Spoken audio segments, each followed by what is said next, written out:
Okay, good afternoon. We're not on. Now we're on. Good afternoon, everyone. The Planning Commission's in session. Ms. Rodriguez, will you call the roll, please? Commissioner Schwartz. Here. Commissioner Peugeot. Here. Commissioner Lodge. Here. Commissioner Jordan. Here. Commissioner Higgins. Here. Vice Chair Campanella. Here. Chair Thompson. Here. Ms. Galarte, do we have any changes to the agenda? We do not. Do we have any announcements? It may be worth while announcing that there is no Planning Commission meeting on Thursday, November 19th. Okay. And do you have any speaker slips for comments not on the agenda? I believe we do not. Okay. This is the portion where we'll allow up to 2 minutes for items that are not on our agenda today. No one coming forward, so I'll close that. The next item is a consent item. Are there any commissioners who would like to take this off of consent for discussion? Okay. Then we'll be looking for a motion.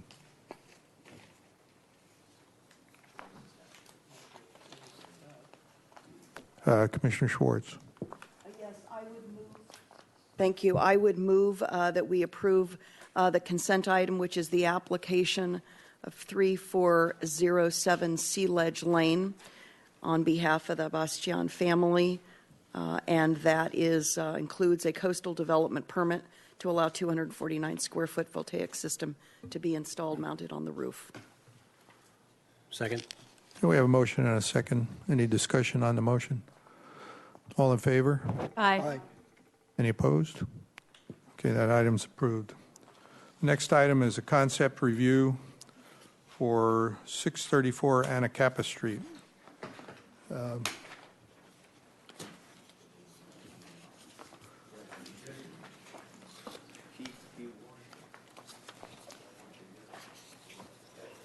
Chair Thompson, Ms. Kennedy will make the presentation. Okay, Ms. Kennedy, over to you for the staff report.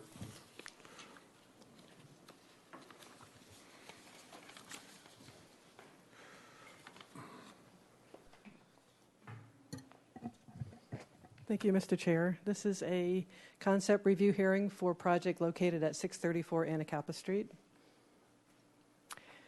Here is the project site. It's at the corner of East Ortega and Anacapa, located right here. It's actually addressed 630 and 634 Anacapa Street. There are two lots. A concept review hearing is required for projects that are proposed under the average unit size density incentive program. If they are under the high density residential or priority housing overlay area, and if they have a lot size greater than 15,000 square feet or more. This proposed project is in the priority housing overlay area, and the square footage of the lot is over 20,000 square feet. As you know, the average unit size density incentive program is intended to encourage smaller, more affordable housing units through the application of increased densities and development incentives. The incentives include things such as parking, setbacks, building height, distance between buildings, and open space in certain areas within the city. The purpose of the hearing today is for the Planning Commission to provide comments and recommendations only by a majority vote regarding the proposed design and consistency with the city's general plan. And these comments will be forwarded to the Historic Landmarks Commission, who will make the determination regarding the project. Here's a brief project description. It includes the merger of the two lots, addressed as 630 and 634 Anacapa Street, demolition of all structures on site.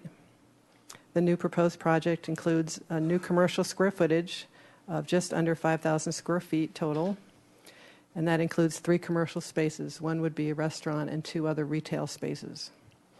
It includes 30 rental units in the residential portion, 8 studio units, 13 one-bedroom units, and 9 two-bedroom units. Here are the site plan and floor plans for the proposed project. On the upper right here is the first floor. It includes, on the Anacapa side, the commercial spaces. and then access to the parking areas from Ortega Street here. This includes parking for vehicles and bicycle parking as well. On the second floor, there are residential units and some common open space. On the third floor, additional units. And then on the roof, there is a multi-purpose room for use by the residents and some outdoor space. The project requires a dedication along Ortega Street to widen the sidewalk. It's approximately 1 foot and 2.5 inches of dedication. This reduces the lot area by a little over 200 square feet, and that results in a reduction in the number of units that would be allowed because the lot area has decreased. Therefore, a lot area modification has been requested by the applicant to allow 30 units instead of the 29, and this request would be going before the staff hearing officer. Staff is in support of the lot area modification. The project would be complying with the pedestrian master plan. That's the reason for the dedication. And the project complies with other AUD program requirements.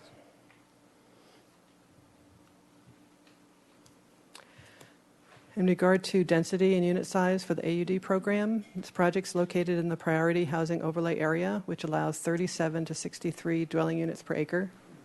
This translates into 17 to 30 units for this 20,000 plus square foot lot.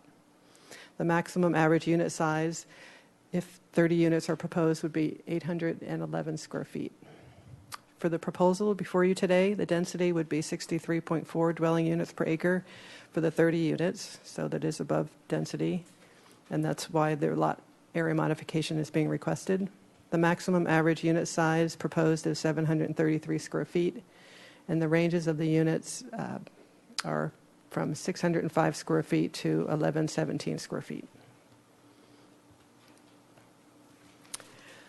Parking standards for AUD projects.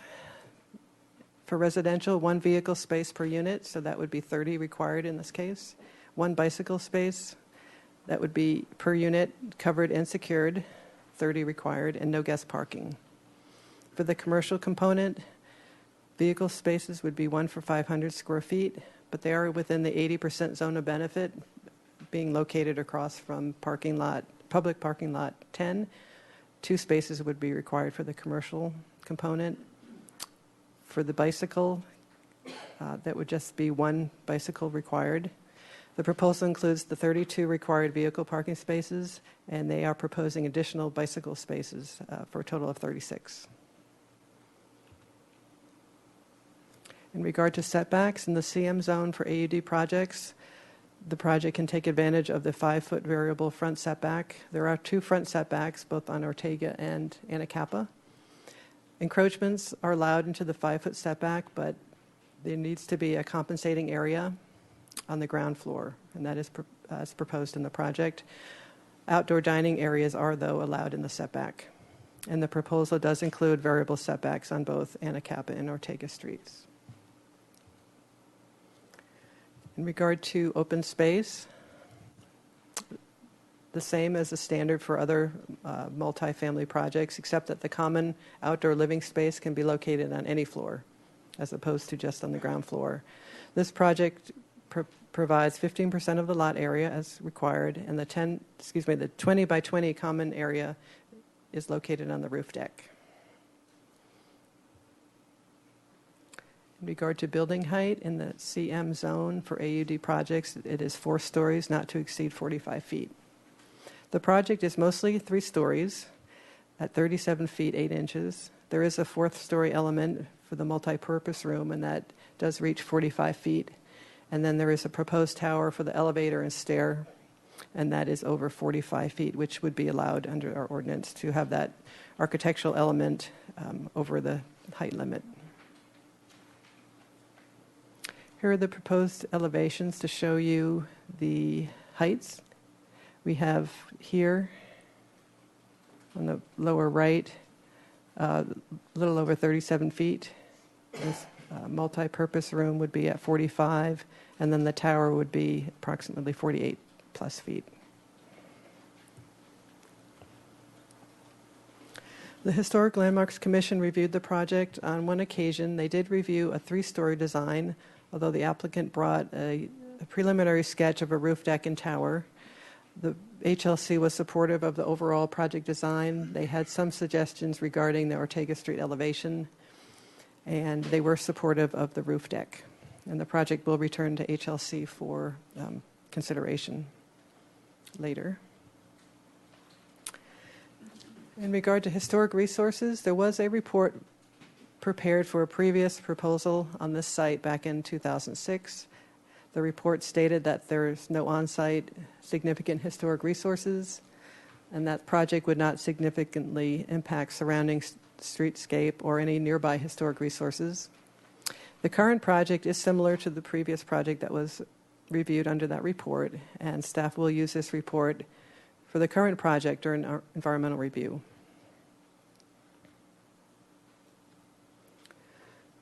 In regard to general plan policy consistency, staff has looked at the land use element, housing element, and other elements of the general plan to determine whether this project is consistent with the general plan. We've looked at the land use element policies that state encouraging high densities in the downtown area, enhancing the community character with variable setbacks, which what this proposal does comply with. Policy H10 of the housing element encourages redevelopment of sites and infill sites in the downtown area, encouraging housing in residential areas and housing in mixed-use projects in commercial zones. And we have a number of policies to protect historic resources, nearby resources adjacent to the project, and the streetscapes. The next steps for this project include environmental review, and then going to the staff hearing officer for the lot area modification, and then to the Historic Landmarks Commission for consideration of the approval of the project. Again, the purpose of the hearing today is for the Planning Commission to provide comments and recommendations by majority vote regarding the proposed design and consistency with the city's general plan, and that these comments would be forwarded to the Historic Landmarks Commission for use in their deliberations. That concludes my staff presentation. Okay, thank you. Oh, I'd like to just mention that Steve Foley is here from Transportation Planning. He may not be able to attend the whole meeting, so I wanted to let you know that he's here. If you have any questions, if you could ask those sooner rather than later. Okay. Thank you. Mr. Foley, are there any transportation issues that you want to highlight? Okay. Over to the applicant, Mr. Cornell. Chair Thompson, members of the commission, my name is Brian Cornell. Thank you. I think Kathy did an excellent job in presenting the project. I'll go quickly through my presentation. We are excited about this. I think this is a site that I think easily accepts this kind of density. It's interesting. We talked about this a little at the site visit, how there are different sites and they allow different densities. And wait for Kathy. I'm on a blue screen here. You had, Commissioner Campanella, you had asked me for some comparisons while she's pulling that up. It is interesting that in the CBD, if you did a housing project, you are allowed to park it at just one space per unit. So the parking actually wouldn't change for a residential component of a project in the central business district. The other way you can get to one space per unit by the zoning ordinance, if you are not an AUD, is, as I mentioned, if your residential component is less than 50% of the overall project square footage. So in this case, there's no real difference between the AUD and the normal zoning for parking. The real difference is in the allowable density. If we were doing this under the normal R3, R4 variable density, I would be able to get 11 one-bedroom units and 9 two-bedroom units. So project site, as Kathy has said, priority housing overlay.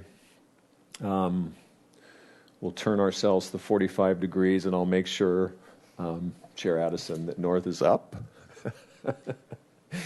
So just looking at the site, this is, of course, the old turn of the century Craviota Ironworks, and we do want to try and do some special acknowledgement of this building and the design of the project. We haven't figured out where that happens, but we think that's important.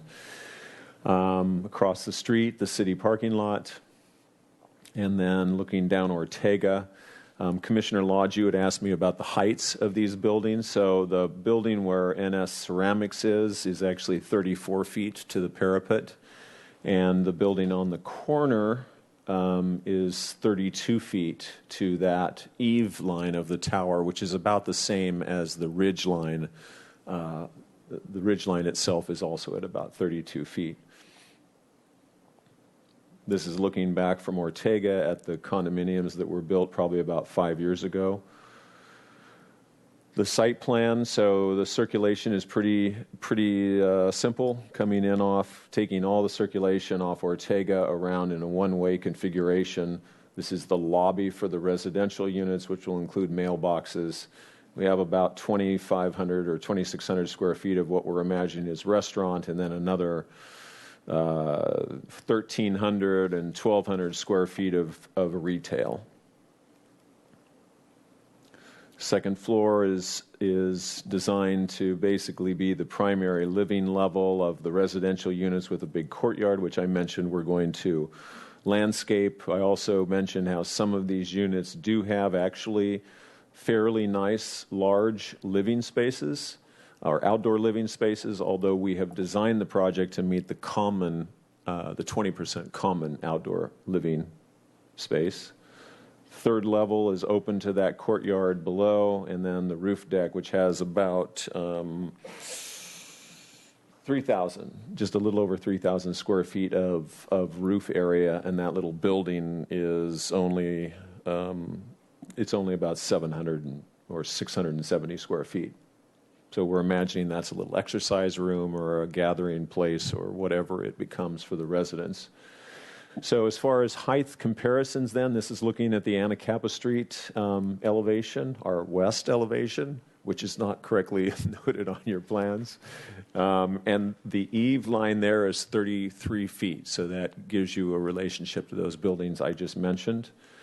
And of course, we do have sloping roof pretty much all the way around this. I intentionally made this tower a smaller scale. And HLC actually liked that concept rather than the tower being the tallest element of the building. And I'm talking about the tower, of course, that is on the corner here.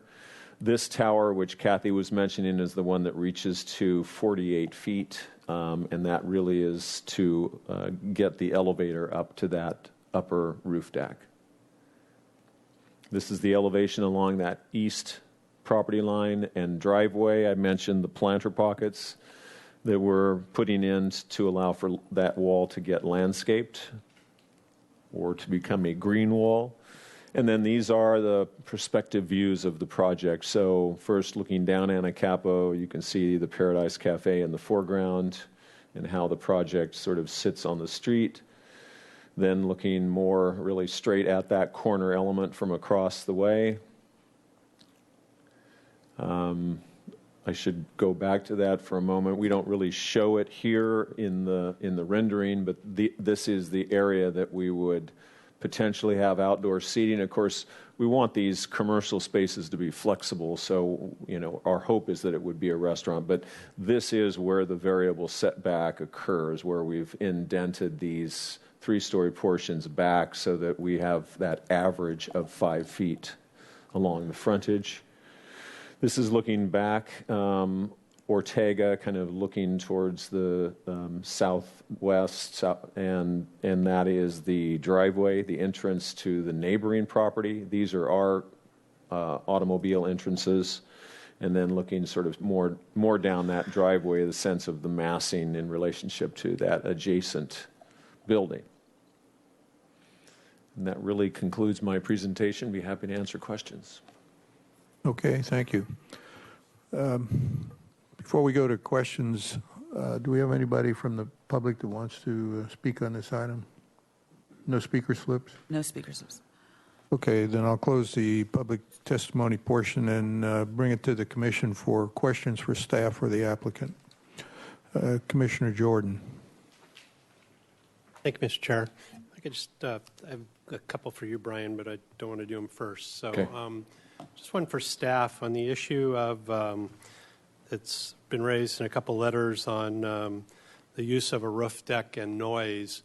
Does the city's control over noise via the noise ordinance, is it the same ordinance in effect in a downtown area like this as it is in a single-family residence zone? Does the ordinance apply equally in both areas? This is in an area of 60 dBA, Okay. so that's what the noise would be allowed. And what is it in a normal residential neighborhood? So it's very similar. It's also 60. Similar? Like I'm 60? sorry, it's 60 also. Okay. Mr. Chair, in addition to the noise elements limits, I believe Commissioner Jordan is referring to Chapter 9.16 of the Municipal Code, the noise ordinance, and those provisions would apply downtown as well as in other residential zones. Okay, thank you. Then, Brian, a couple questions on your plan. So, perfect. So if a person was standing on the roof, it's hard for me to tell if I was standing on the roof, what the height of my head is in relationship to your finished roofing or mechanical. So can you talk a little bit about that from different spots on that roof? Sure. I mean, what I think I'll do is I'll go to the elevations after I point out a few things, but we are utilizing this portion of the building roof for the mechanical that will serve the commercial below. So if there is a restaurant, its exhaust is going to be up in this area of the roof. And so let me go forward here to the elevations. So that plate height is actually the same as the floor of the roof upstairs. So this parapet height here is about, as Kathy mentioned, it's about 4 feet. Okay. So a person's head is probably right there where my pointer is. But in that particular view, there's your back It's 20 or 30 this is feet, obviously right? an elevation. I mean, I think if we, what's interesting about this, and then from this side, sort of the same thing. I mean, you can get a sense of, this building has a pretty much normal 8 foot. I think it's 8.5 feet to keep it under the 45 feet. We brought it down as low as possible. We wanted as much ceiling in that little space as possible as well. But if you just quickly go to the perspectives, I mean, I think you can see from this, what's interesting is you can't even see the ridge of that little roof that is beyond when you look at this perspective. In fact, I don't think from any of these you can even see that. So the perspectives I think are going to disallow much viewing of anything going up on Back that roof. to the overhead view of the roof, the Sure. one site that's on the side that's on the downhill side, I'd call it the side that's down near the roof. Here? Yeah. Is that what's between there and the next property? Well, this property here is built on the property line, but the units that are, there is sort of the commercial portion that's up here in front, and then there are the residential units in back, and they sort of jog in and out like this. I'm sorry that I don't have the footprint of those showing here. So from that standpoint, there could be some, and we will need to study this, and it might be something that you comment to HLC on. We may want to have a wall or screening along here to prevent any nuisance issues with that neighbor. But the way you describe it, that would be, in the way I look at it, that would be about the only real focal point for that. The other, everywhere else you're standing on that balcony, on that rooftop, the noise has to go through another physical part of the building that's built up at least 4 feet, if not more, Yeah. in front of you, right? I mean, I think that's true. I think noise will tend to, it may bounce around in here, but these masses will probably tend to keep noise contained in this area. But I think this is something we'll want to look carefully at. Okay, and then I'm sure it's on the bottom floor, but I can't read the writing on these size plans. Where is your bicycle storage at? Okay. And could you tell me what you envision, how you're going to store 30 bicycles? Oops. there's that elevation, by the way, so that's helpful as far as your last question. So I would say that it's that our finished floor at that upper level, the roof level, is probably right around this level right here. So there are some windows here that we are going to want to be sensitive to, certainly. Going forward, so this is our bicycle parking. So these are those vertical racks that we've used on a number of projects, including Cottage Hospital bicycle parking. That'll be, so the bikes are stacked one next to the other. So vertical in that they're up against a wall. Yeah, You get them out of the way. But they're individually set up for 30 bicycles rather than just a space. Correct. For somebody to throw haphazard bicycles. Yeah, we'll actually have those racks will have to be installed as part of the project. Okay, and then I think my last question, there was some talk about at the HLC meeting on exterior landscaping around the areas of the sidewalks and in particular on Ortega Street, just to get some greenery in there to break up the buildings. Can you tell me where you've come since then? Well, you can see, I mean, we are using most of the site. There isn't a lot of landscape at the perimeter, but it is an urban lot. We obviously are going to be gaining the parkway areas that only partially exist now, mostly along Anacapa.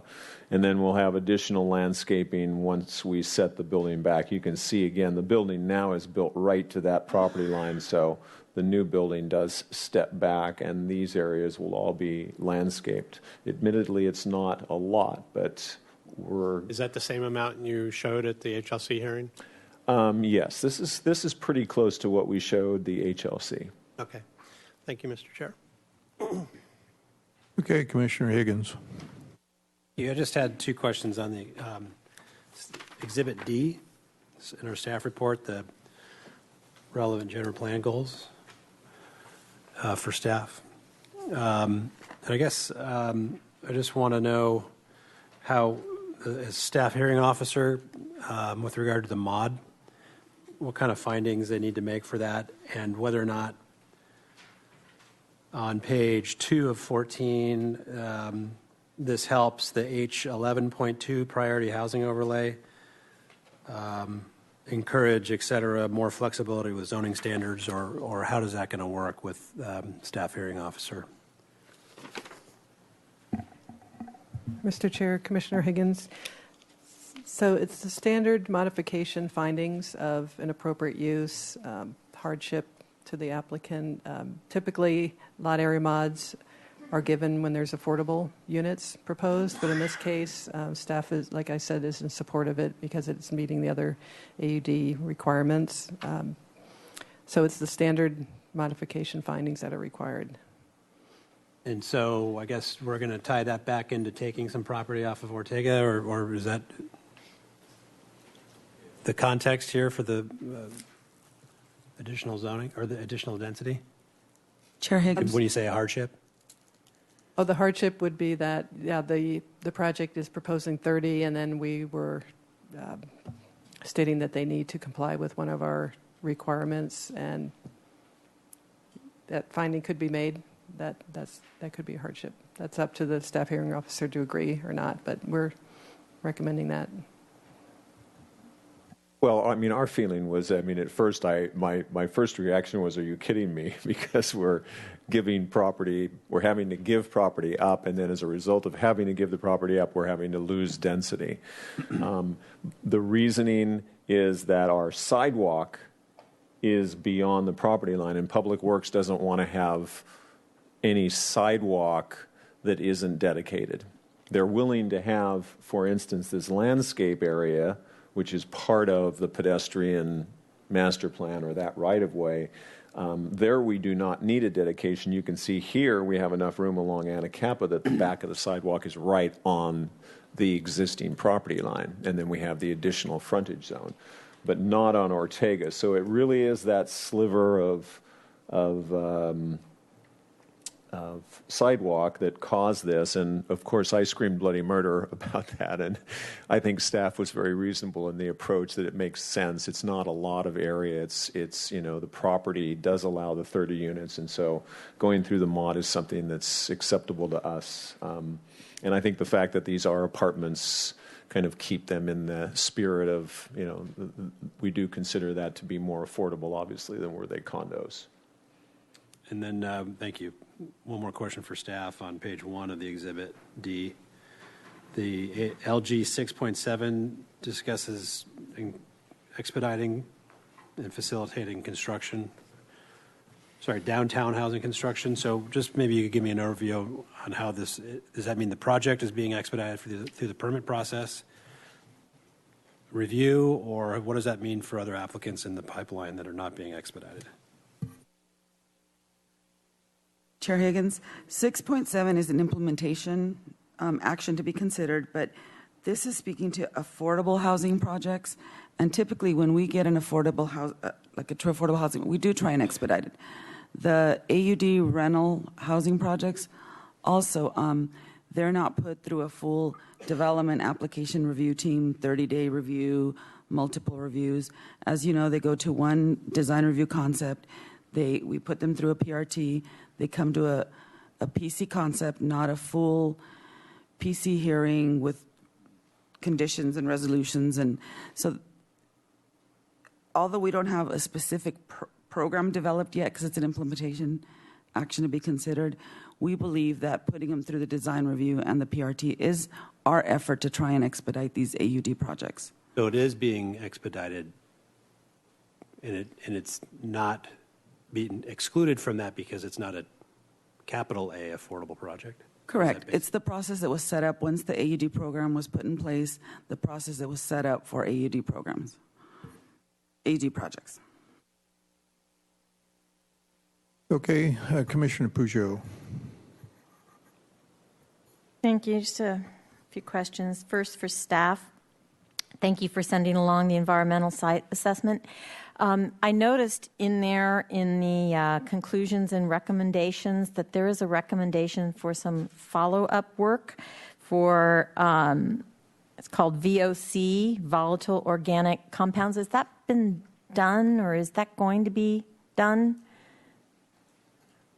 Mr. Chair, Commissioner Peugeot, so that was one of our comments to the applicant to follow up with that, and they are doing that, and actually on the way over here today, I noticed that there's testing to be done at this moment. So okay. They are going to be providing us with that information, and then we'll decide whether we need to, and they'll know whether they need to go forward with any kind of remediation or not. And usually that remediation is a matter of venting for a while, and it might delay, or there's some time frame attached to like letting it vent or something like that. That's usually typically what's done, right? It doesn't really affect design. Well, it might be some removal and then some vapor extraction. Some additional then, grading or something like that. yeah. Okay. And then for the applicant, might as well leave that one up there the way it is on the first floor plan. Some of us, and I really do appreciate the what is this, 18 by 24 or something plans. It's great, but it is a little hard to read sometimes. And so just for my clarification, on the parking structure portion of that floor plan, and I know where the bicycle parking is. You mentioned that there's a lobby with mailboxes, which is great. And I think I saw some mechanical stuff in there. But is that also where your trash is being located? We have trash in 2 locations, so the commercial trash would be right here, and then the residential trash is right here. Okay, and great. then, we have some areas we've designated for utilities and mechanical here and here. Right. I think I read that one, but I couldn't quite read the other one. I assume that's probably what it was, but I couldn't read it. And could you just tell me in general, you can just keep this floor plan up there, it's okay, what the storage facilities are for the units? They have storage inside each unit, or do you have a common area of additional storage? I think there's some requirement for a certain square footage of storage or something like that. No, there is. For condominiums, you have to have 300 cubic feet of storage allocated somewhere. So we typically, sometimes we put that down in the garage or adjacent to the unit. But in the case of the AUD, there is not that storage requirement. So no, we don't have any additional storage at this point other than what is in each unit.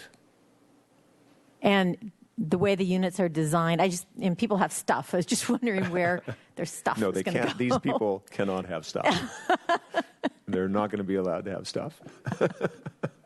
Well, hopefully there's something. We've come up with. I mean, the intent here is really to do a nice mix of units, and we intentionally tried to create some smaller 2-bedroom units that would, give people a little more flexibility than, say, these, more studio or 1-bedroom units would. But the mix, I think, is really important, and we can certainly continue to try. I mean, the units they're tight. They average 711 or 733 square feet, I guess. So they're not real large. Okay, something to maybe look at a little bit more. Okay, and then let's see. The second floor plan, second level? Mm-hmm. Is that where we are already? Okay. On the lower side of your slide there, which I'm not going to try to pick which It's south. cardinal point that is. Okay. Somebody's south. There's one portion where there's a unit that doesn't have the balcony that faces the adjacent structure. It's on the lower, right there. Mm-hmm. Yeah. On that one and in the elevation that matches that one, has that been, to me that looked like maybe that wall portion there maybe could be helped by a little bit of articulation or something. I'm not a designer, but it seems pretty flat. And so I'm just thinking of it in terms of the view from the adjacent units. I know it's a private view, but nonetheless, did you look at or discuss that in the HLC meetings about that facade? We have not. And that wall would be approximately here. So this window of this unit would be looking out on it, but it's obviously on the property line, so I'm not allowed to have openings in that wall. Mm-hmm. But no, we can look at that. I mean, my feeling is that the elevation that will face these buildings here is pretty much going to be invisible, except by those adjacent 2 units here and here. But I think, that might be something just to mention to HLC in your comments. All right. I appreciate that. Thank you for helping me with that. And the tower element, going back to your tower element, maybe in the elevation. Okay.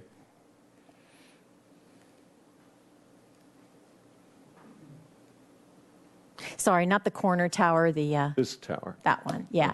And I appreciate your earlier comments in your presentation about the elevator shaft. I believe in most cases, elevator shafts are kind of exceptions to height. Well, there's a provision in general in the ordinance that talks about architectural projections. Right. So, for instance, the tower at the Canary Hotel, the corner element is considered a projection and goes beyond the 60-foot height limit. So in this case, this is going just a little bit above that 45-foot height limit. Right, that's what I thought. And also, can you explain a little further, is the entire, say, projection above the floor of the 4th story, I don't know what point you want to pick, but is that all of that is an elevator shaft, or is it a portion of something else? Stairway and elevator shaft? Yeah, these windows open onto the stair as it descends down to the lobby. The elevator is actually behind this window. And, you can see that line is exactly the 45-foot line, the top of that ridge. So it's just that little gable portion that is exceeding. Okay, and the 45 habitable feet. portion of that tower is is there on the floor below? Is that a unit or? No, this Oh, is none all, of it this is. is all the lobby and okay. stair, and this is just an opening through the building to the courtyards. I see. Okay. All right. That's helpful. Thank you. Back to landscaping. I know that you don't have much area to work with, but it's also an important discussion point, I think, in the design. So I know you're very, very limited sidewalk areas, kind of little inset areas, but I will very much be interested in seeing or having HLC look at the landscape plan when you do have it come on board. Unfortunately, I know you don't have that ready yet, but I hope that it's a very complete of a landscape plan as we can get it. Robust. I love that word robust, but I feel like I've been overusing it lately. So I have one specific question about the landscaping. On the wall that faces the adjacent commercial building. Over here? Yes, correct. We've run into this situation before where a property where the wall is right on the property line has difficulty installing, irrigating, and maintaining any landscaping that we would maybe want to see along that wall to soften the facade. What is your proposal? Do you have areas where you can actually install some vines or landscaping along the edge of that wall, or would you need an easement? How would that work? Well, the driveway serving that back parking lot currently is right up against the property line. So no, we can't take anything from that property. What we opted to do is to create these little indentations you can see that would be irrigated to allow vines to grow up and then along that wall. So I have not set the building back from the property line to create a landscape strip like I've done on the street sides, just because at the end of the day, it would mean I'd have to take that area out of the commercial. Right. So, I'm trying to do it with that landscape pocket. And as that view that I won't go to it right now, but that view shows, it's really not a very, you only get a glimpse of that at one point on Ortega as you look down that driveway. So I think the vining of that wall will accomplish the goal. And have you done this before? Do you know that that's kind of a viable, and as far as the survivability of the vines? I believe that it is. I will rely on my landscape architect, though, to ensure that. Okay, good. That's interesting. I haven't seen that approach before. Okay. Form follows parking. It always does, doesn't it? Just lastly, you mentioned in your presentation, could you just go over this again for me when you were talking about the comparison of the density equivalents under AUD versus non-AUD? So if I was a non-AUD site, then I would be under the variable density, the old R3, R4 variable density. And for this lot, I could do 11 one-bedrooms, or I could do 9 two-bedrooms, or obviously I could do a mix. I'm not sure what the studio factor is. It's probably around 14 units I could do as studios, I'm guessing, something like that. And then obviously I could do a mix. And, so roughly speaking, if I did a mix of different kind of unit types, I'd probably be, in the 10 units range. Okay, thank you. That's it for my questions. Thanks. Okay, is that it? Commissioner Campanella. Thank you.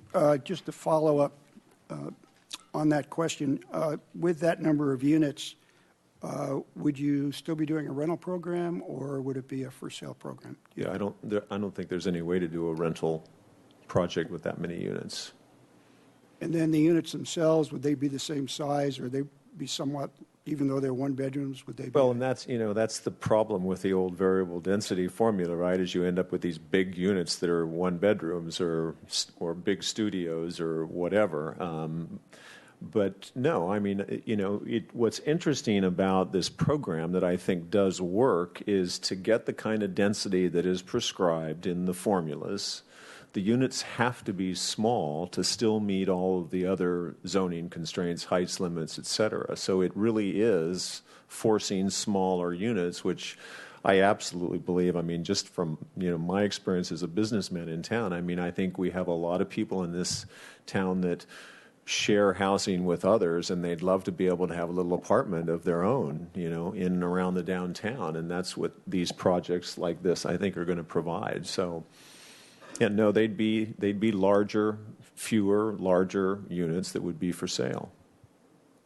And then a couple of the features of the variable, let's say the AUD program versus variable, would be the variable setbacks and the ability to put common area, if you will, up on the roof, for example. How did that help you in the design of the project or hinder you in the design of the project? Well, I think being able to distribute that open space to different levels is a very important provision.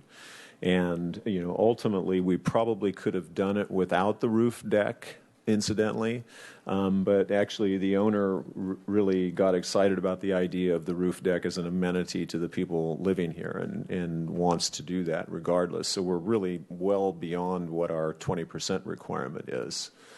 The variable setback is probably a good thing, especially in light of your comments about landscaping, because if this were in a commercial, if this was a normal project, I wouldn't be subject to those kind of creating that variable setback, and I think we'd end up with less landscaping.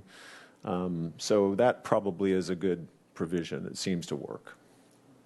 And I guess a question on parking, if I can. On the variable density project for sale, I know a number of projects in town have done private garages or two-car garages. Would that be a necessity, do you think, for that price point? Yeah, I don't know. I mean, at Alma del Pueblo, we did one parking space per unit, and those are, obviously expensive units. And so far, I haven't heard that as necessarily being an obstacle to people's consideration, but I don't, it's hard to know. But I think it's the good thing about it, frankly, is that people know going in exactly what they've got in terms of available parking. And I think you end up with the kind of people that will only have one car or maybe don't have a car at all because of this location. Well, I appreciate the line of questioning. As you know, we have a test going on with the average unit density program, and depending on your timing, you may be one of the projects. Yeah, hopefully we will. And as we talked about on the site visit, I think what we're going to find is that it depends very much on where it's located. I imagine there will be some AUD projects approved and built that really gain the ire of nearby neighbors because they feel that it's not adequately parked. I think in locations like this in our downtown, where we have the benefit of the parking structures nearby and that kind of thing, it's likely that there'll be a lot less concern about it, but we'll see. Thank you. Okay, Commissioner Schwartz, questions? Yes, thank you. In no particular order. Mr. Colonel, I'd like to start with parking. The 32 total vehicle spaces, 30 for residential and 2 for commercial. I'm looking at sheet A-101. I'm not sure where that would be in your PowerPoint. I want to ask you about whether or not, aside from the disabled parking and the electric vehicle charging slots, is there any other designation for commercial versus residential? We don't show it on the plan, but I'm imagining that these 2 spaces will be the designated commercial spaces right at the beginning of the entrance to the structure. That just seems logical to me. Okay. But it's first come, first serve, basically, is how it's. I mean, that's I'm not sure how. I know there are some provisions for when you assign spaces and how that all works in terms of the code, the building code. I don't know if Mr. Foley has We any do comment. have, we have to have one accessible parking space for the residential unit, and that's Right. one of the 30. Yes. So someone's going to end up parking in the accessible space, and it's a little bit of a, complication to the situation, but just being completely candid up front, that is what our scenario is. One of the 2 commercial is accessible, and then one of the 30 residential is accessible.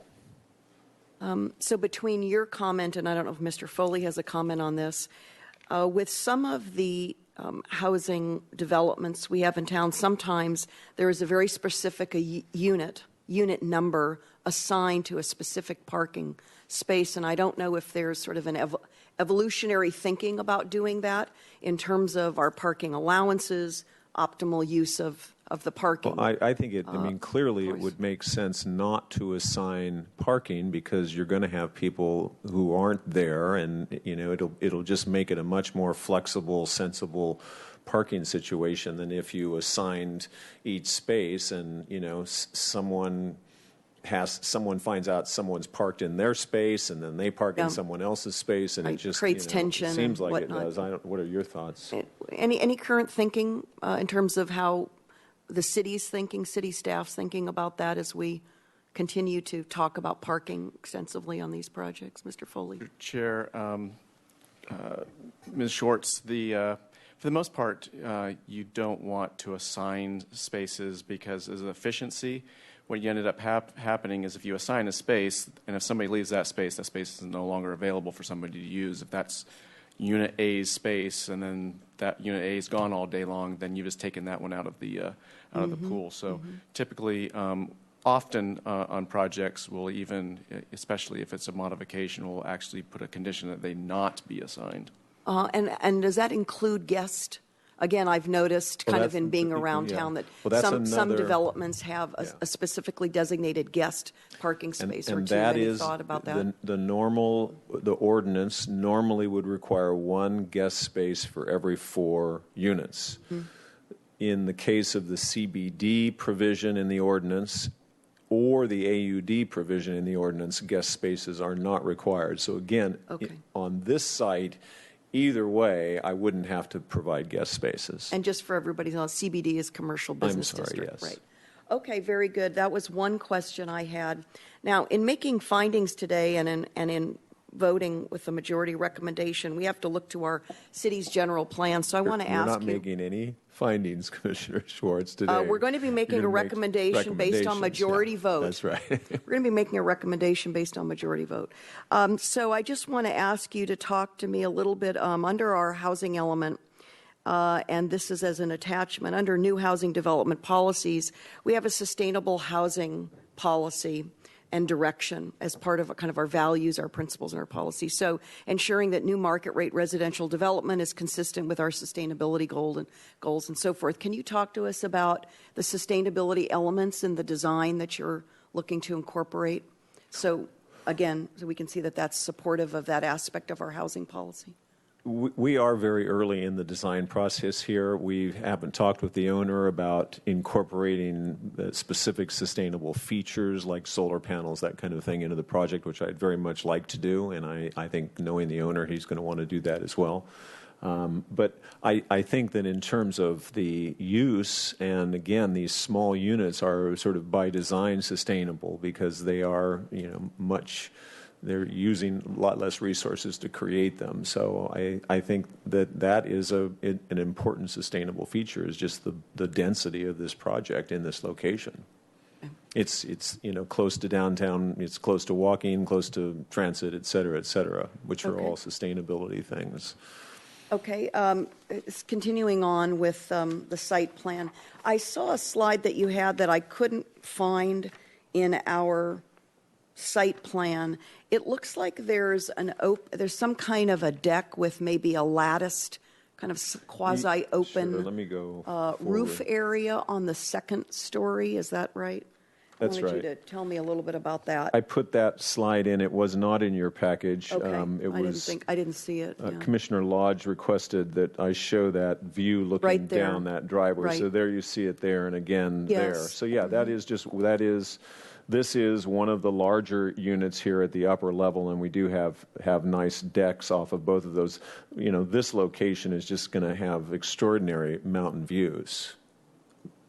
So the second story unit that walks out onto that, again, has that benefit. Correct. Both So second larger and outdoor space, private outdoor space for both of those larger units. yeah, both levels have large decks that face out towards the east. Okay. Then back to a previous slide, which is our sheet A-202. There's another, what appears to be a balcony. Yes. Want me to go to the plan? See here. It's A-202 in our packet, and it looks to be another deck. There's no shading over it. And this faces Anacapa. I want to understand what that is. Oh, okay. I'm sorry. Mm-hmm. I was closer to where I should have been.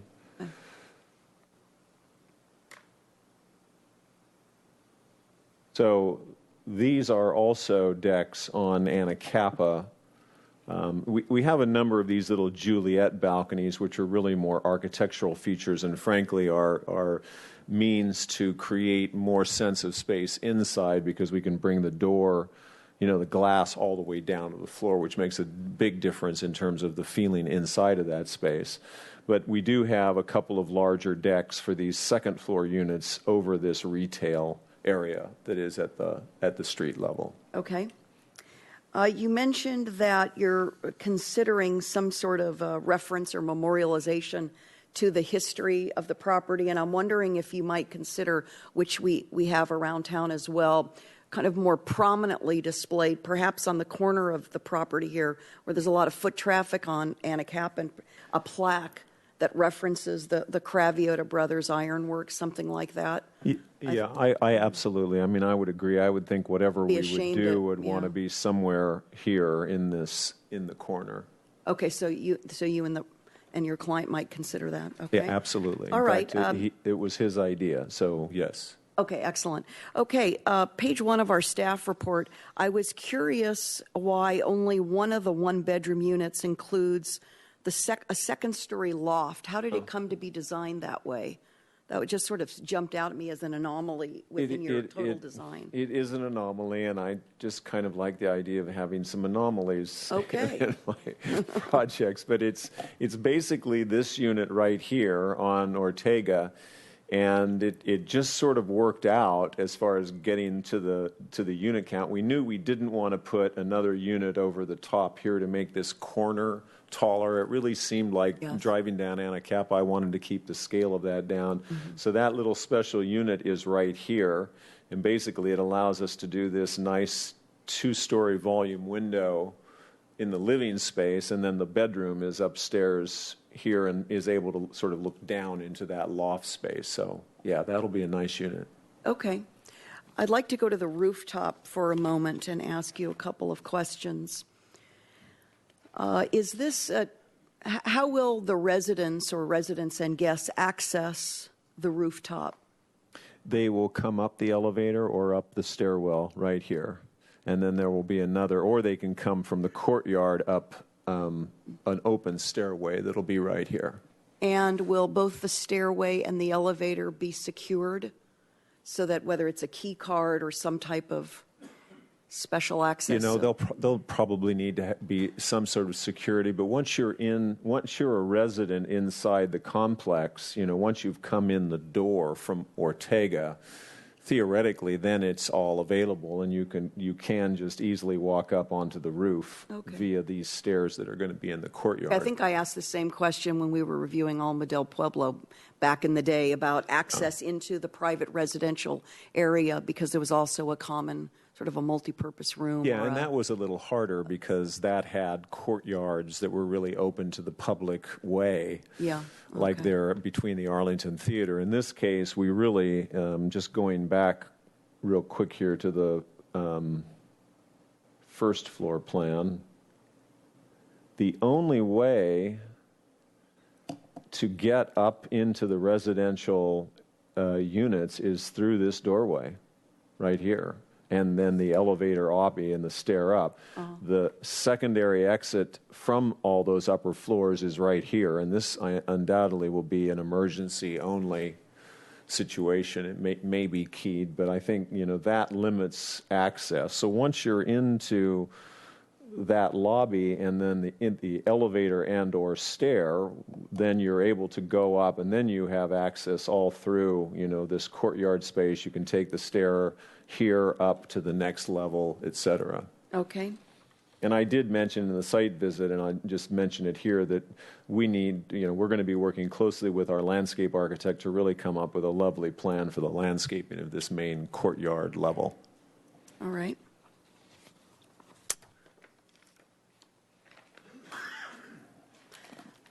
Regarding rooftop, do you know if the property adjacent to yours has any type of a rooftop deck amenity to it? Maybe we can go back to that one slide. Yeah. There are actually kind of I think there are two sets of condominiums. There's the off-white and then more of the terracotta looking. I don't know if that's the same address or not. No, but I'm just it wondering. is. And there's no, been a concern. I think we received a letter, privacy views, et cetera. Not that that's within our purview, but I didn't know if they too have any type of rooftop deck access top of building. They do not have. I think it would be most helpful to go back to the photograph of those units. Yes, that would be. They do not have rooftop decks associated with them. You can see, in fact, there's no decks at all on this side. There are windows that, these are not windows. Those are just false shutters. But they have windows on the sides of these indentations, and then there are some small windows here, but no decks that are facing towards us. There are some decks up in this area here, and there's They face towards the mountains. Juliet balconies here, for instance. So, for example, up here, there's nothing up there. No. Okay, I see. Okay, I think those are my questions for now. Thank you. Okay, thanks. Brian, I've got two questions for you. And first, notice you're wearing your lucky shirt today, so that's I good. wore that for you. That's good. The first floor plate height is shown at 14 feet. What's driving that, and is there any area for perhaps reducing that? Is that driven by the parking garage? It's probably, for the realities of my parking garage, this area, I would need the floor-to-floor height to be probably a minimum of 11.5 feet. We typically like to do 12 feet. That allows us enough room for structure and then all the mechanical piping and everything, because there's going to be a lot of plumbing, obviously, coming down through that. So, no, what's driving it really is to get what I believe is sufficient ceiling height in the retail and restaurant space, and what that 14-foot floor-to-floor allows is that I can get 12 feet of ceiling in these spaces.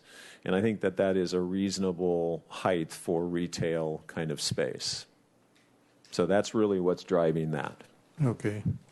I imagine as you go through the review with the HLC, they'll probably be looking at that also as you get further into your design. My other question is solar, and I think you touched on it, that you haven't really designed it yet, but that you're going to be looking at including solar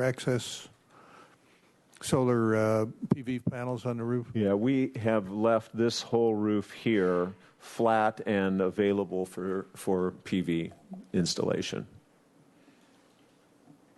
Okay, that's my questions. Anyone have any other questions? And if not, we'll start into comments. And I'd like you to particularly comment on the overall concept and also on the potential modification to allow the 30 units versus the 29. Commissioner Lodge. Commissioner Jordan went first, but I'll just go down the list of 6 project compatibility analyses. Overall, I think this is the kind of project that was envisaged when the high-density priority rental project portion of the general plan was developed. A very appropriate mix of units of studios, one-bedroom and two-bedroom apartments. And obviously, it's obviously within walking distance of just about anything, everything anybody might need. Public transportation is ample in this area. And I think the design is very compatible. I like the way the corner arch, the diagonal one, reflects the one across the street, diagonally across the street. It does seem to fully comply with the city charter and municipal code. It's consistent with the design guidelines. It's compatible with desirable architectural qualities and characteristics which are distinctive of Santa Barbara. The size, mass, bulk, height, and scale is appropriate for its location. There are no designated historic resources in the area.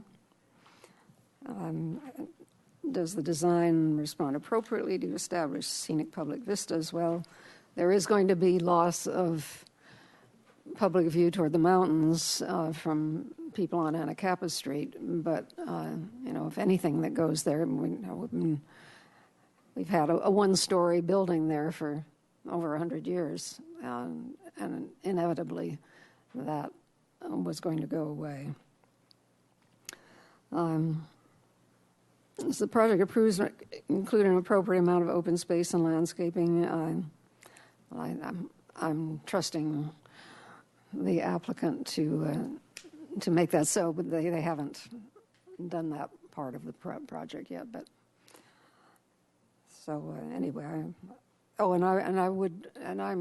would be supportive of allowing 30 units, allowing the modification for 30 units instead of 29. Thank you. Okay, Commissioner Jordan. Thank you, Mr. Chair. I'll just have general comments, too. I know staff wanted some motions and majority stuff, but I'd offer those, but then somebody would start adding to a bunch of stuff and it just exhaust me to where I'd agree to whatever was asked for. So I agree with everything that Commissioner Lodge says. I think the lot area mod is a no-brainer. I think what we're getting and giving are pretty equal. Size, bulk, and scale is wonderful. I think this location's on point with the AUD and general plan policies and goals. Just like Brian said, this site easily accepts this type of density. I would imagine somebody will say, well, what about another project like 800 Santa Barbara Street, and how can that be such a problem?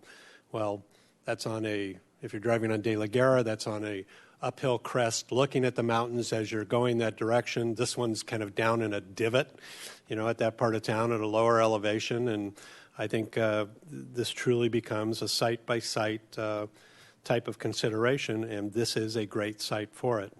I'm okay with the 4 stories. I'm okay with the roof deck. I think the design is consistent with what's going on in adjacent properties in the district. I was really, sometimes I actually learn something when I watch HLC hearings, but I really appreciated your discussion on the both what you did with you half-arched the arches in front on the corner, which, I wouldn't have seen that until you told me you did it. And then you purposely lowered the corner part of the architecture, where I think your comment was that normally on an entrance part on the corner would be a taller component, like a showcase component of the corner, but that you felt that was a better treatment to recognize as you're going down Anacapa Street, to soften it and step it back. And I'm sure they recognized that quicker than I did, but I was thankful for that explanation because it makes sense to me too. I also like the fact that you're both designing for the provision of enough common outdoor living space, plus giving the individual units some of their own, also in excess of that requirement. And it's clear to me, I asked a question yesterday to parking staff and got some details back on occupancy numbers across the street. And I think on any day of the week, the highest occupancy level in Lot 10 was 60%, whether it was drive-in business or permit holders. So, this again, I've talked about. I'm always willing to talk about parking in AUD and my worries about that, but there's just there's such adequate parking around there in the event that you did have a household with 2 cars, they can go get a permit right across the street to park the extra car, if that's the case. So a couple things that I would just encourage you to take with you back to HLC, and that's I'm very appreciative of the type of bicycle storage you're doing. I think you've probably heard that message from me before, that you can't just have a room and expect people to throw their bikes in there. So I like the fact that you're going to have 30 different unique methods to hang those bicycles on, so that it's always a bicycle storage part of the project and not just a room to store stuff in. I'd like to see you also, I think you're going to hear this from more than just me, but I'd like to see you continue to work on landscaping, especially on Ortega Street, something that helps there. On that back side, on the east side, my recollection on Haley, driving by the alley where you go down to, I think, Ablett's, is they also hang some indentations or pots up off the ground. And you might want to look at that too. I always wonder when those wrought iron things are going to fail and fall on a car or somebody's head. But if you had availability just to knock an indentation up halfway up that wall too, would that help accomplish breaking that area up? And then I know you've talked about it, but I'd encourage you on that what I call the south side of the fourth floor deck to work on some type of sound mitigation. That's going to be a very attractive spot, I think, for your residents, and I think as nice as you can be in terms of noise generated towards your southern neighbors would be great. And then last, you're never coming back to us, but we even had a lunch conversation today on these type of projects and how we start to determine their success. And I was kind of giggling to myself when you talked about Alma de Pueblo and you just don't even know if the 1 car per unit is a detriment to selling those or not.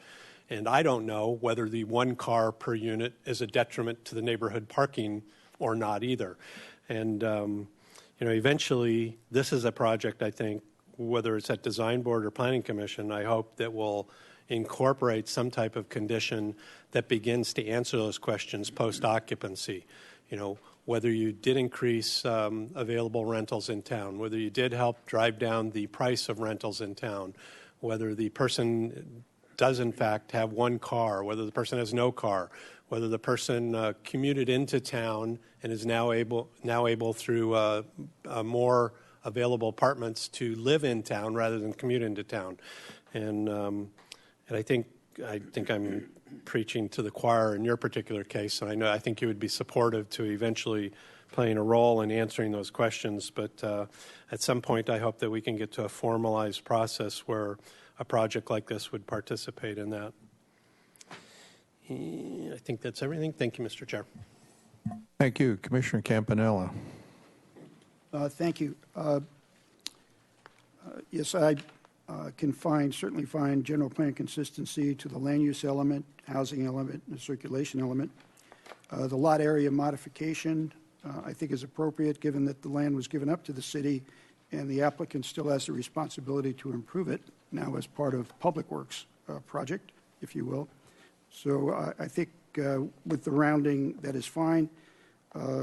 Also should be noted that the livable square footage of the units is below the max that he could have for those units. So for that 1 extra unit, his total square footage of livable area, I believe, staff is still below what he could have with a 1 fewer unit.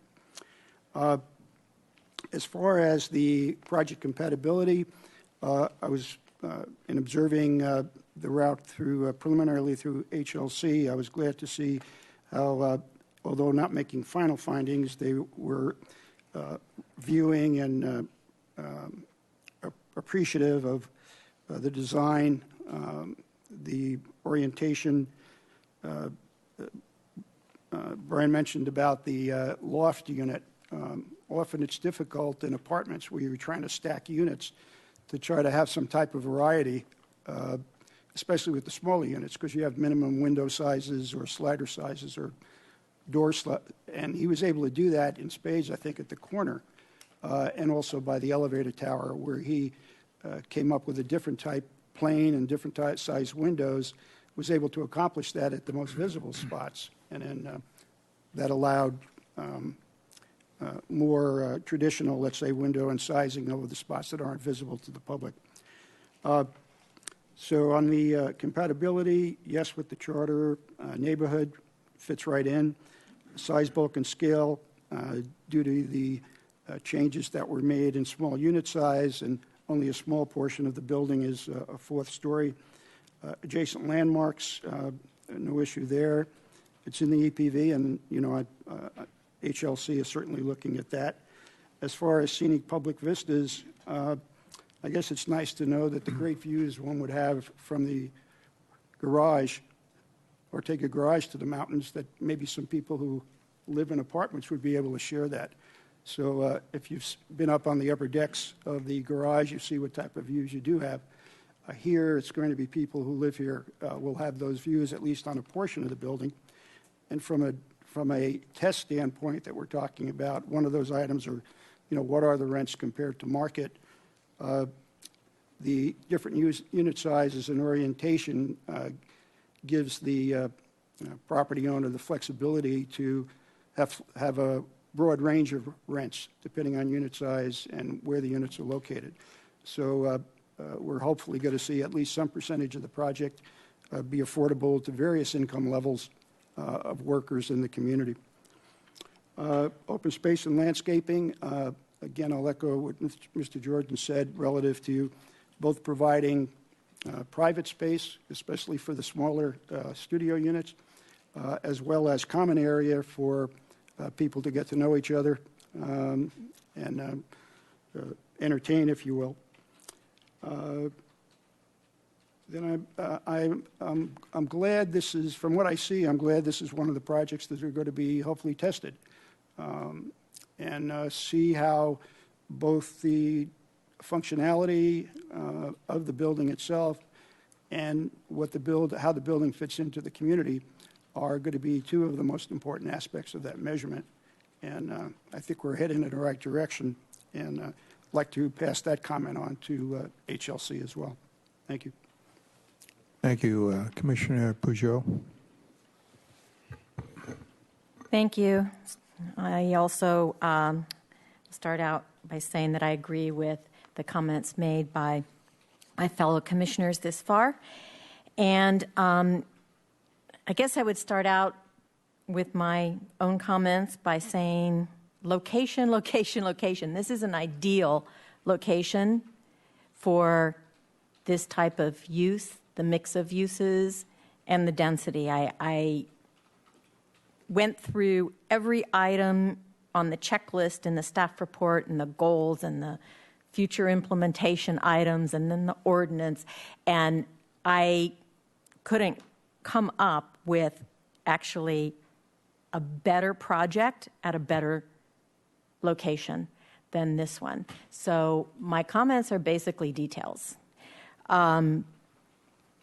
But before I get to a couple of those details, I just want to mention that I think that one of the specific items that our chair asked for was a comment on the 30 versus the 29 units.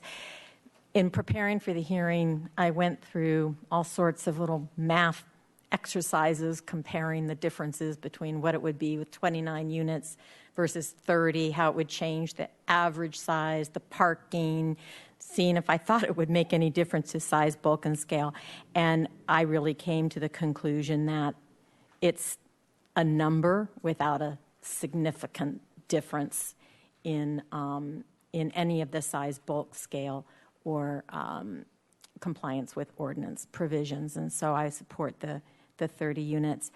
In terms of size, bulk, scale, and height, and I think Mass 2, that's one of the key provisions that I think usually we're asked to look for in making comments back to the design review boards.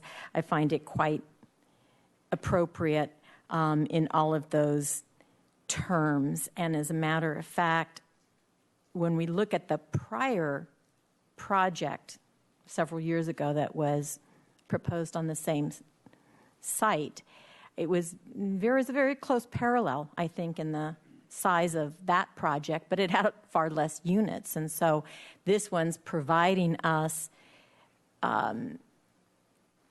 really meeting our goals for housing in the general plan with basically that same size, bulk, scale, and massing, but with the desired reduction in size of units and hopefully potential for workforce housing that we have been seeking. I also am very appreciative of the amount of commercial that's provided on the first floor at almost 5,000 square feet. It kind of rivals the amount of commercial that was originally there, and to me is really bringing into balance what we think of when we say a mixed-use project. It's not token commercial, it's substantial commercial, and I really appreciate that that has been designed in the way that it has. I also wanted to mention that I appreciate that you're working and continuing to work, and as Commissioner Jordan mentioned, giving some sensitivities is some of the noise issues that could result, and in basically in looking back at the record and in your responsiveness to HLC in the first go around with them, I trust that that will occur. The other side of that I just wanted to mention is that this type of mixed-use project, the balconies, the outdoor area, if it's designed with that noise sensitivity in mind, really provides this classic eyes on the street vitality that we're looking for downtown. Eyes of the street being, this concept that was first kind of introduced to us by Jane Jacobs. And so I think this is a good example of that. As I mentioned, I think it's consistent with the goals for housing, and I also appreciate the bicycle storage and the consistency that brings with circulation element goals, and also the consistency with the pedestrian master plan. I, for one, appreciate that the Public Works Department is doing their diligence in taking a close look at the needs for sidewalk improvements in the public realm in this mixed-use area. So I think it's quite appropriate that that little sliver was requested, and I'm sorry that that adds an additional process step. I know kind of the quirks of some of our processing, and you put all these different requirements together, but I fully support that modification request. And then lastly, in terms of a few items that I think should be given just a little more review as you go forward from concept to the actual design drawings. As Commissioner Jordan mentioned, I also think the landscape needs to be carefully treated and robust, I guess, in lack of a better word. I would appreciate some attention at HLC with that page A201 called the East Elevation Wall that faces the residents, to see if there is some method of giving it a little bit of articulation. And then also, I would like HLC just to consider, I know that the units are small, but I think we should pay attention to even some small cupboard area attention to some sort of storage. And those would be my comments. Thank you. Thank you. Commissioner Higgins, comments? Thank you, Mr. Chair. So we have the AUD process is being discussed next week. I guess, there's been some projects that have tripped the wire politically, and so speaking that are garnering some opposition to the program, it sounds like, and I wanted to just encourage you guys, or the applicant and the owner, to sort of keep moving through the process by doing a few things. Two, making sure you're promoting the fact that this is different than those that are not garnering that attention because of what you've heard before. The site is fantastic, and you've got a surplus of surface and otherwise public parking available that you don't have in quite a few other projects we see of this nature. And maybe I could just take a time out and ask Mr. Foley to about the availability of those public lots for permit passes. Thank you, Mr. Higgins. Yeah, that was something I wanted to comment on. What maybe a misunderstanding that Mr. Jordan had brought up earlier. So those spaces are available to anyone to go to use that lot, but for the purposes of long-term monthly passes, those are only available to the commuters, and they're only available to lots that are not impacted. This is one that is not impacted. So residents would not be able to go get a monthly pass. Obviously, they could go over there and use the lot anytime they want, but they're going to be paying an hourly rate like anybody else would be. So in that sense, they are probably going into that, they're going to be in the position of knowing that parking's pretty difficult to find unless you're willing to go out and paying, the 24-hour rate every day. So thank you. What about the lot that's around the corner at Coda in Santa Barbara? That's the Coda commuter lot, and that is during the daytime. That is available only to commuters themselves. Currently, it's available after working hours, but my understanding is that will be changing in the future. So currently, that particular lot is available for overnight parking without a charge? I believe so. So keep that in mind. Soon going away, as far as I know. Okay. Well, anyway, there's obviously a surplus of parking. The other thing, too, about your floor plans, you do have, I think they're fairly large-size units, studios in the 600 to 700 range, one bedrooms up in the 800 square foot range, and you have a low bathroom count. So it's not like you're stacking these units for maximum occupancy or otherwise, we're not able to characterize these really as dorms. So it doesn't appear that we have much similarity with this project to others that are coming through that are getting a lot of attention for overcrowding. So keep that in mind as you're walking this project through the process. And the other thing, too, what we saw in the project that came to us recently on Hope was that the design team offered up some sort of privacy or private view analysis that was illustrated and documented directly with the adjacent neighbors to keep them at least understanding, if not happy, with the lack of private or privacy issues that particular project presented. So that was a project, that was a benefit as well that I felt to the project that will probably lead that project to also be expedited through the process and not have it come back to additional public hearings. So the rest of my comments are I can agree with the project compatibility analysis points, although I leave that to HLC. I can get behind those as well as the lot area mod. And we certainly are, I can support the roof deck and the fourth story elevator element, obviously. And, we are looking for good qualitative and quantitative information coming back to us from the owners of the projects and their residents so that we can study these things. Data like occupation, zip code, past residence, household size, number of cars, and whatnot, and certainly rents are going to be important for us to understand the success of this project and the program. Thank you. Commissioner Schwartz, final comments? Yes, thank you. I will be supporting a recommendation on the proposed development, including site planning, consistency with the city's general plan. Staff asked for feedback specifically to size, mass, bulk, height, and scale of the project. I'm in support of what we are seeing here today, knowing that it'll probably be finessed just a little bit further with HLC. Where HLC had suggested to soften and break up the Ortega Street elevation, I think that's been done successfully. I specifically am looking at sheet A202, and I think Mr. Canal, you've done an excellent job in breaking up the massing, which I believe offsets the bulk or the perceived bulk, and also softens the appearance of the height. So I think that's been done very, very successfully.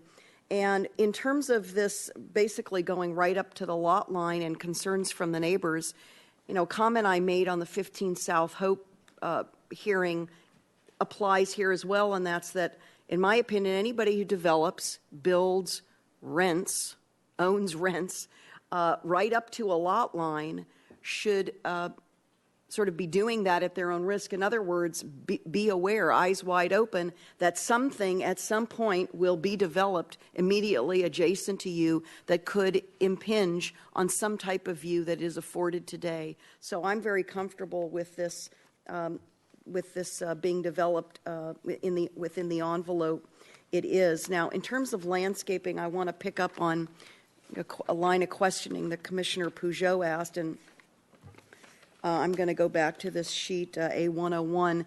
These planter pockets, Mr. Kernal, and you've heard from some of my colleagues as well, to really push your creativity and the landscape architect's creativity to find as many opportunities for incremental landscaping, and it could be green screens. I don't creative. I'm not saying go the full Jeff David Shelton route, but I'm just saying maybe we need to go vertical as opposed to horizontal here. So whatever you can do there to green up the building, I think would be an enhancement. In terms of the 8 studios and 13 one-bedroom units, Mr. Kernal, I think you made this point, and I wanted to underscore it. I personally know many working professionals who are sharing in very cramped quarters with others, and I think these studios and these one-bedroom units will be an excellent opportunity, as envisioned under the AUD program, for them to be able to move out on their own and have some independence. So hopefully this is exactly what we were looking for. In terms of bicycle parking, I want to mention that I appreciate that you went from what you could have done, I believe, which is 31 bicycle parking spaces, 30 residential, 1 commercial. You've upped that to 36, so my compliments there. And let me just mention a couple of things then elsewhere in our packet. In terms of the lot area modification, going from 30 to 29, I know this was a compromise, but I think given the downtown location where pedestrian access is so vital, that balancing the need for additional rental housing versus widening the sidewalks for improved pedestrian access and the pedestrian experience is an appropriate and acceptable payoff there. So I'm in support of the lot area mod.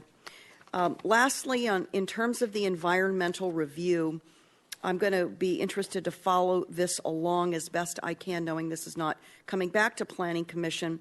But when I read the 1998 report by PHR Environmental Consultants, I was concerned about the hydrocarbon findings. So hopefully there won't be much cleanup, if anything, once you finish your boring. But I think that evaluation is really key, especially because of the residential development on this property. Lastly, and overall, since this is an average unit density incentive project, Mr. Campanella talked about this as well. Here is a model example of the right place, the right development with such a critical need that we have.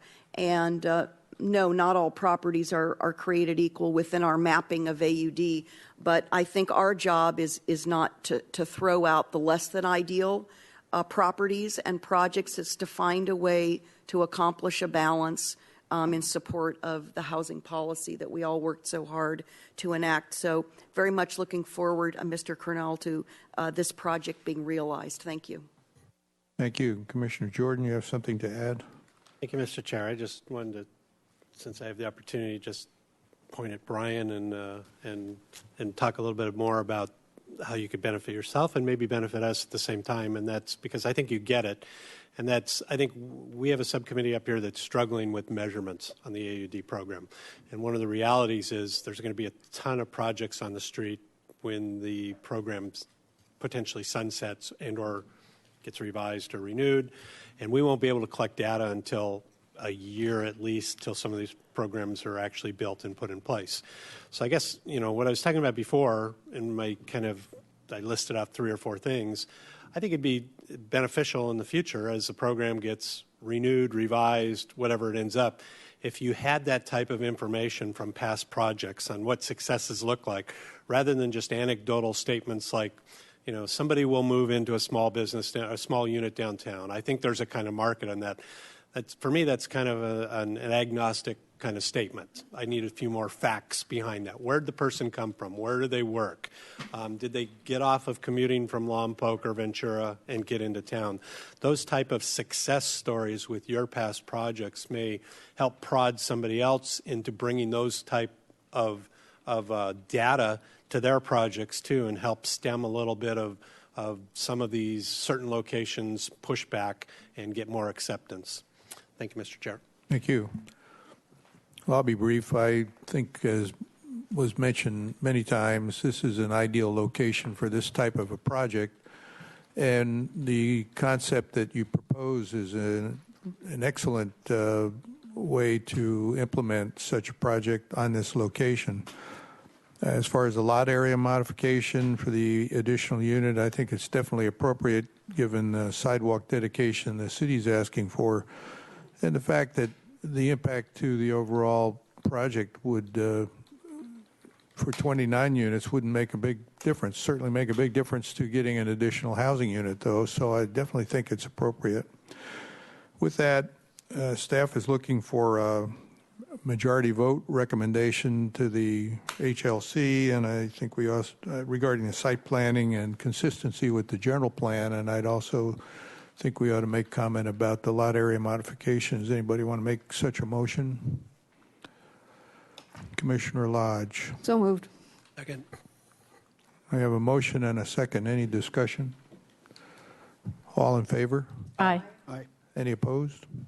Okay, if staff would forward that on to the HLC, and I just ask, does staff have any final questions of the commission?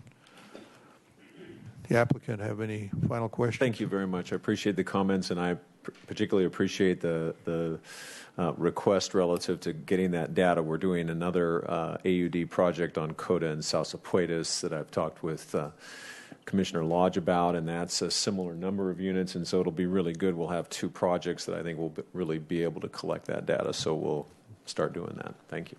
Okay, Commissioner Peugeot. Thank you. I just want to take this opportunity while Mr. Foley is still here to just mention that I understand that you have a big announcement coming up. You are retiring. I think that you are far too young to do that myself. Yeah, no. However, I just wanted to take a moment to appreciate the work that you have done. Your responses and assistance in our hearings I've found to be very clear, and you have a very strong understanding not only of the transportation, parking, and other related public works issues, but you also, I could tell, have a very good understanding of the policies and what it is that the Commission is trying to achieve. So I just wanted to express my appreciation for that. We'll miss you. I hope that whoever replaces you will have those same qualities. Thank you very much. Okay. That concludes that item and the administrative agenda. Staff Hearing Officer Liaison Report. Thank you, Mr. Chair. So 4 items yesterday. 3 of them were pretty quick. One was not.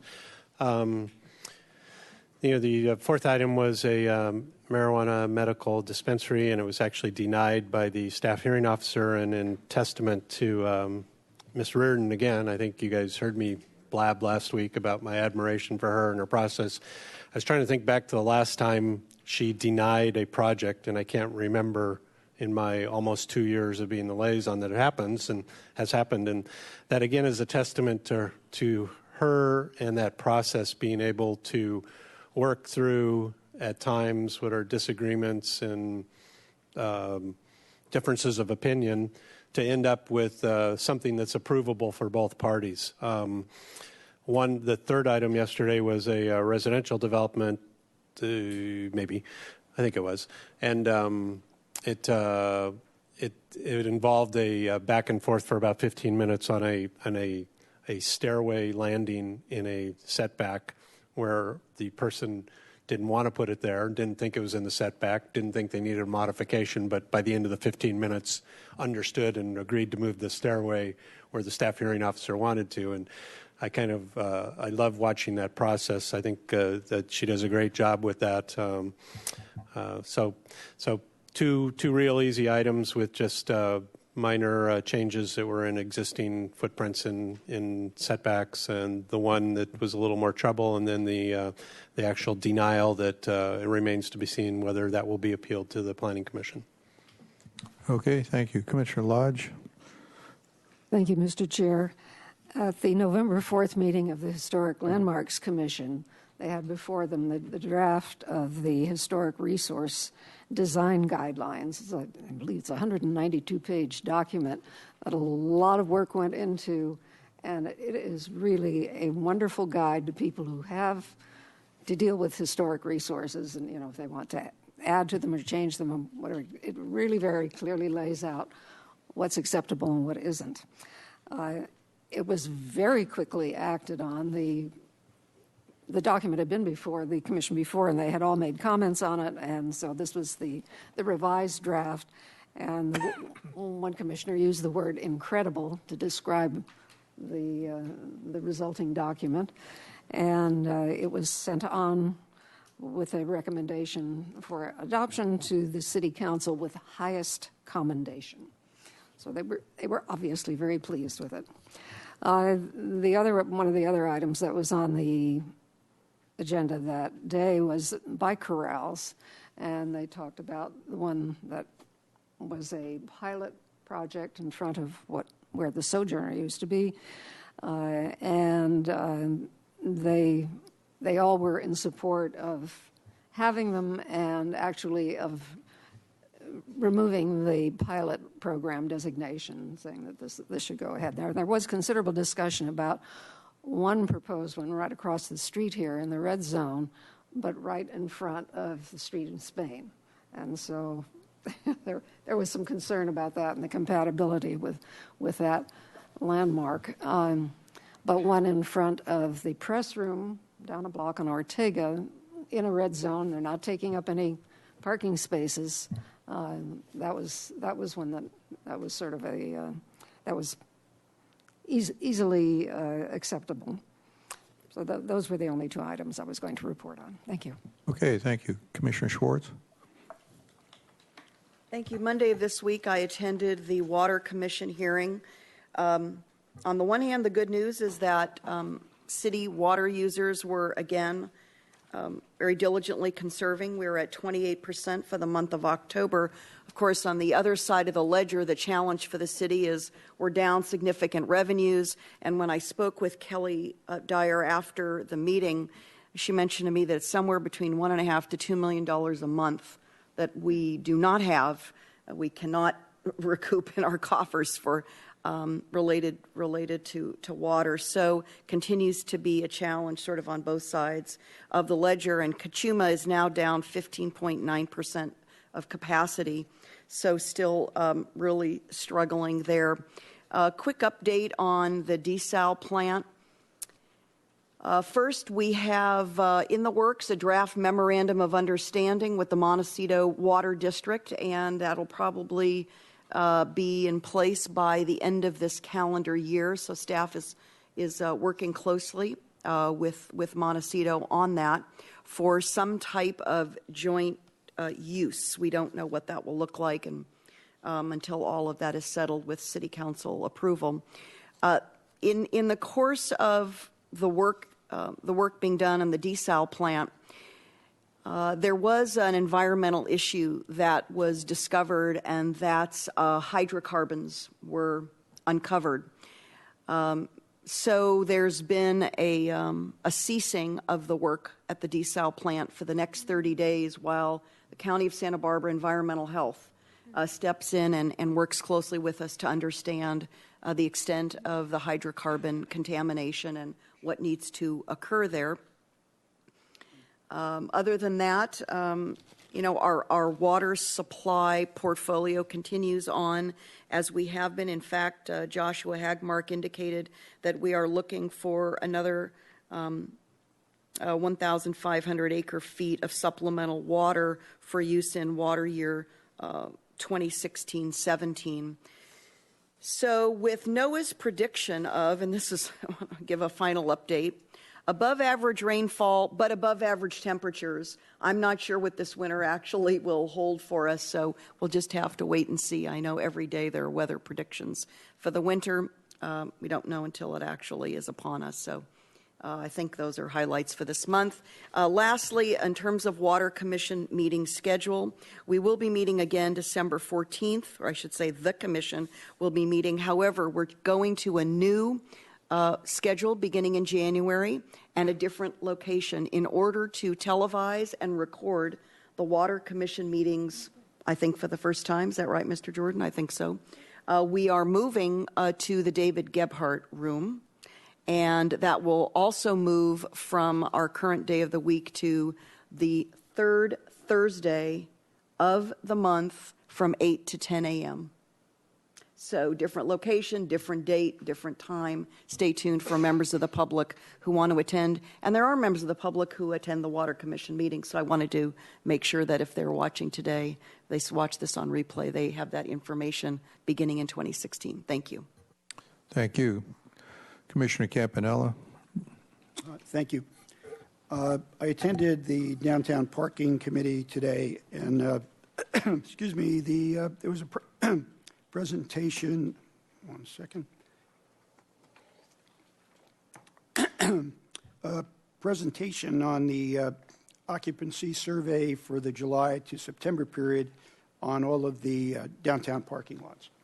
And as Mr. Jordan said before, on Lot 10 across the street from the project, it shows that even during the week and weekend, the occupancy peaks at about 1 o'clock or so at about 50% usage of that lot, and then dives during the day, even with permit parking passes. A number of the lots are in the same situation where even though they have higher occupancy, they peak at about 1 o'clock in the afternoon. I might make a suggestion.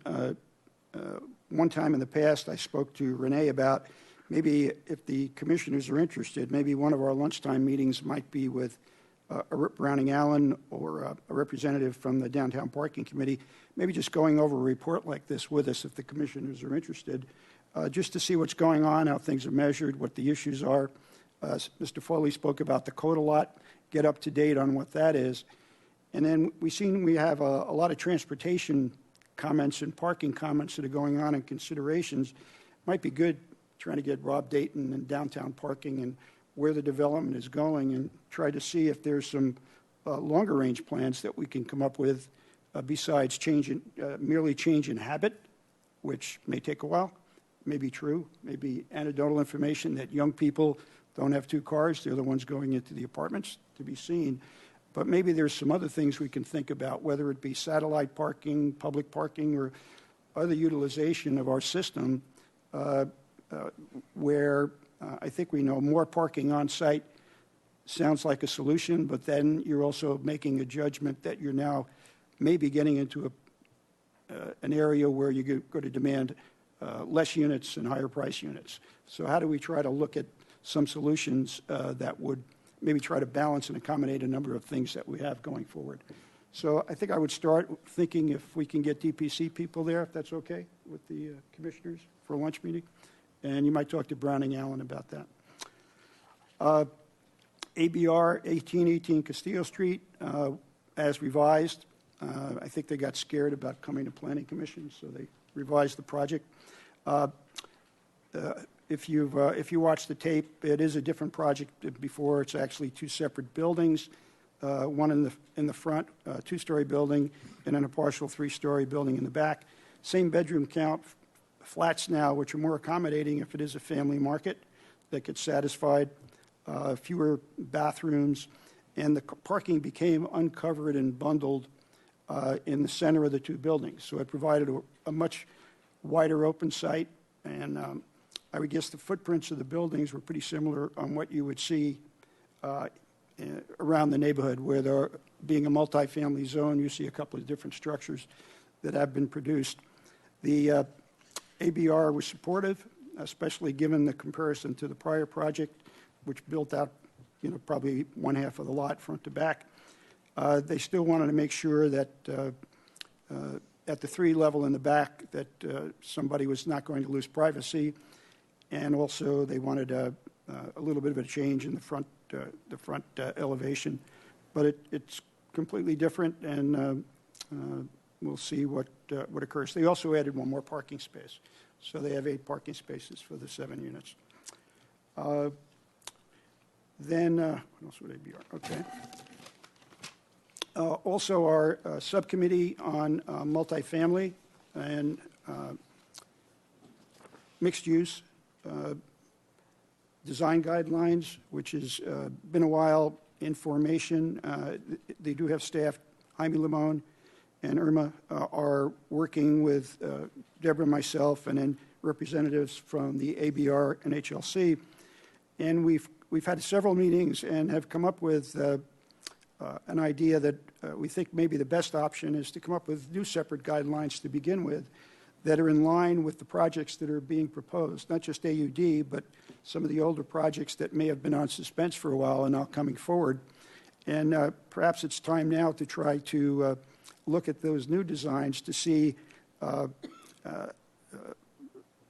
have guidelines to apply architectural styles, help identify preferences for different defined areas in the city, just like would be done by HLC in the EPV district. Then step 2 would be then get into maybe organizing the existing guidelines and add where necessary in the detail. That would be efficiency that we all felt was good. The next step would be for staff to put together a request for proposal to the City Council for funding of a consultant to act as the moderator, a third-party source based on their experience, also facilitate discussions with the design community and the public. That has to go through a budgetary process. It's uncertain how that might occur right now, but that is the next step, and hopefully the amount requested is somewhat reasonable, given the most important thing is this separate guidelines that we spoke about, which, because of the nature of the projects being reactivated in the economy, a number of them will be coming in front of HLC and ABR, and it would be good to have guidelines in place rather than not knowing what may come up in a couple of years from now when the guidelines are completed. So that's that, and let's see what else. I think that was it on liaison work. Thank you. Okay, thank you. I just want to reiterate that our meeting next week on the 19th has been canceled, so our next meeting will be in December, and we'll close with wishing everybody a good Thanksgiving.